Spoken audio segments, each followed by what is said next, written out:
It is inevitable that having a narcissist in the extended family creates an environment of tension. A narcissistic grandparent will manipulate family members and play them off against each other, in the process creating instability within the family unit. The golden grandchild is the favored child of the narcissistic grandmother. She is the one who gets all the attention and is the beloved center of her grandmother's world. This relationship can be both incredibly fraught yet deeply loving, as the golden grandchild often works hard to maintain her special position in her grandmother's life. A narcissistic grandmother will typically be overly possessive and controlling of the golden grandchild, expecting them to always act in accordance to her wishes. She is likely to be envious of the child's accomplishments, rather than feeling proud of them and celebrating with them.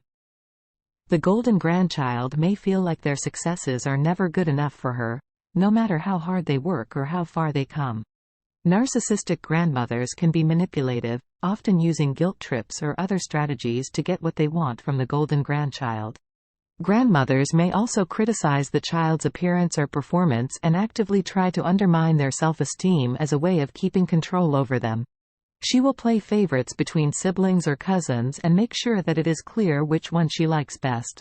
The narcissistic grandmother can have a long-term, damaging effect on the life of the golden grandchild. In adulthood, the golden grandchild may struggle with low self-esteem and depression as a result of the constant manipulation and guilt-tripping they experienced from their grandmother. They may also have difficulty expressing themselves authentically or living according to the values that are important to them as a result of being so tightly controlled during childhood.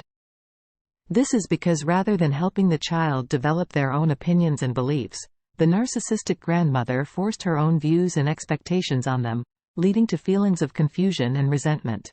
Having such an overly controlling or critical figure in their life can also cause the child to become very afraid of making mistakes, leading to a lack of confidence in themselves and their abilities. There is also the danger that they develop codependent tendencies, leading to problems in their relationships with other family members, friends, and romantic partners in adulthood.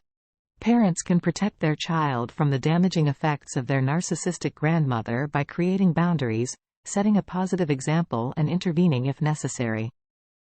Boundaries should include limits on how much time the child spends with their grandmother, in order to minimize contact as much as possible.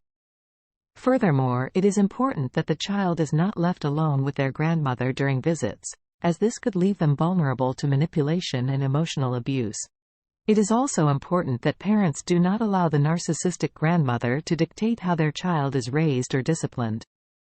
Instead, it is important for parents to set consistent rules and expectations so that their child has a safe, healthy environment in which to grow and develop. In addition to these protective measures, parents need to be willing and ready to intervene if they notice their child's narcissistic grandmother belittling them, manipulating their emotions, or engaging in other manipulative behaviors such as unhealthy or unfair comparisons to other children. The outlook for the golden grandchild can be a positive one if they are willing to take proactive measures to heal from the trauma that was inflicted on them. With the right tools and resources in place, the golden grandchild has a chance to undo the damage caused by their narcissistic grandmother and live a life of growth, resilience, and joy. For more information about narcissists and narcissistic abuse, visit www.carlacorelli.com.